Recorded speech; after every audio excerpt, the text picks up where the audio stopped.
Oh, you caught me. Been hiding from that wiring loom job for way too long now. Why have I been hiding from it? Because there is no information online for the Austin Healey 104 loom routing. It's the sort of job that's very important because if you route things wrong, things won't connect up right, and it snowballs from there. I've tried countless ways of finding information, Google images, I've made phone calls, I even asked the dog. What do you know about Austin Healey 104 wiring looms?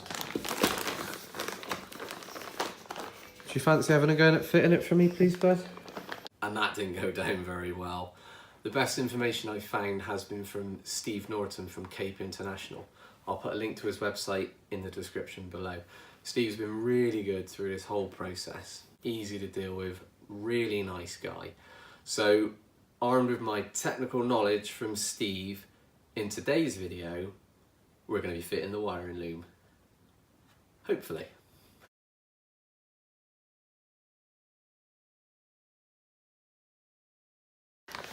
This loom came with the car, so it's a sealed bag and it says on it 671, and if you run that into the internet you get no results.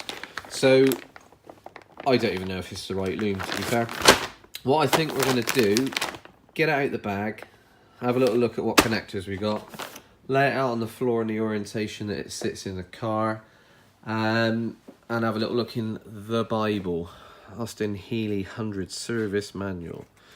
Now then, if we flick through to the wiring diagram, which thankfully being 104 is very, very straightforward.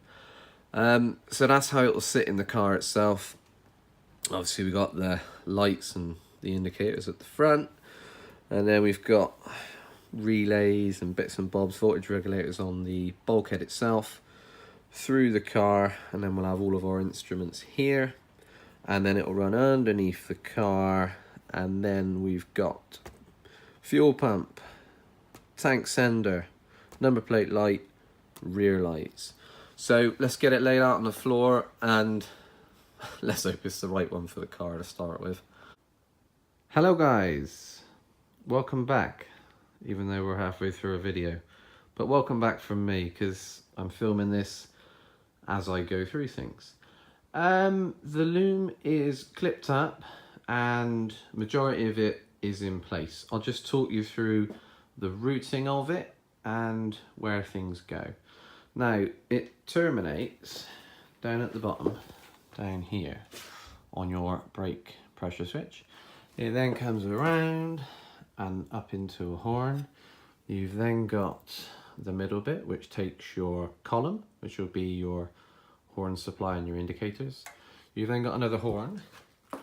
It then goes through and up to the magic box we talked about. Obviously we've been out buying a decent amount of electrical bits and bobs so we can get everything connected up. It then comes around to your lights and indicators. It will then come around in this channel. There are clips to add on. Obviously we've got one here, one more here, one more here, and one more over there. And then that terminates down here. The loom then comes around the back of the spar, and for those that desperately need to know, that one has been bent to accept our airbox for our M conversion. It then goes up here, and then you've got the loom going across the back of the bulkhead through your fuse box. It then tees off and goes down there, and I'll take you through that in a second. It then comes across, and you will have a throttle switch which goes on there, which is actuated by your accelerator linkage, which kicks the overdrive out if you put your foot down. It goes open circuit and it breaks the power to the circuit for the overdrive and kicks the overdrive out. It then goes through a grommet and through there.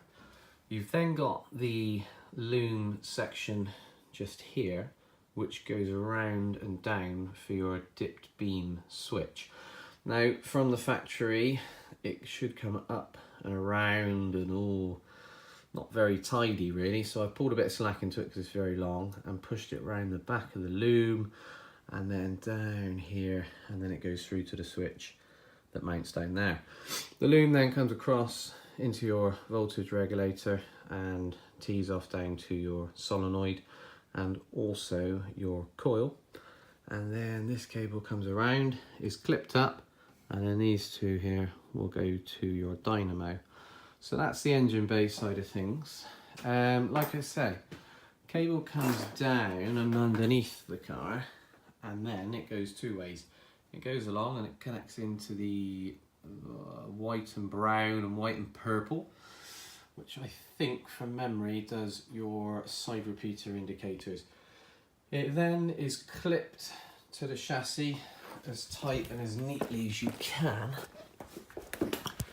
and then that will run, oops, excuse me, down and along underneath the car, and that will come up underneath, excuse me guys, and then through into here. If I just pop round, that will then go to your fuel pump and your battery cutoff. It then goes around the back, and then you've got a cable, single cable that goes through here, that goes to your sender, and then it comes through the back and then round to your rear lights and number plate lights. Inside the cabin, you've got your overdrive relay over there. Now, on the left, I've only seen one left-hand drive, and they were mounted up over here. Now, there's a little bit of debate as to whether all the cars were the same regardless of hand of drive, and it should be over here. But I've taken the attitude, I've got the space over there. The loom is more than long enough to go over to the gearbox itself, because this will go down to the gearbox. This is the additional loom we had to buy, so I stuck it over there because it's hidden behind the dash more and it doesn't interfere with the parcel shelf, which is going to be fitted up here. This is now the supply for your wiper motor, and then, like I say, all of the loom that goes through to your gauges. So that's pretty much it. I've gone to a lot of trouble to find as much info as possible, so it is routed to the best of my knowledge. So hopefully it's all good. Well, there we go then guys, wiring loom installed. 90% of things connected up. We haven't connected up the gearbox loom and we haven't connected up the rear lights, but we've connected up everything that's going to get in our way of our next step, which is fitting the engine. One last shout out before I go, because credit where credit's due, JME Healey. I was struggling for the placement of the overdrive relays. I didn't know whether they went on the bulkhead, or I didn't know where they went, to be fair, because I couldn't find any reference online. I sent them a message, reached out to them on Instagram. They posted a picture the next day, sending exactly what I needed to see. There was one thing I couldn't see, so I rang them. They picked up straight away, day before they closed for Christmas, in all fairness. And they even sent me pictures of unrestored cars, and they've been beyond helpful. So again, link to their website in the description. Like I say, majority of things are connected, and hopefully the next thing we'll be doing is fitting the engine, and that will be an exciting episode. See you later on guys, take care.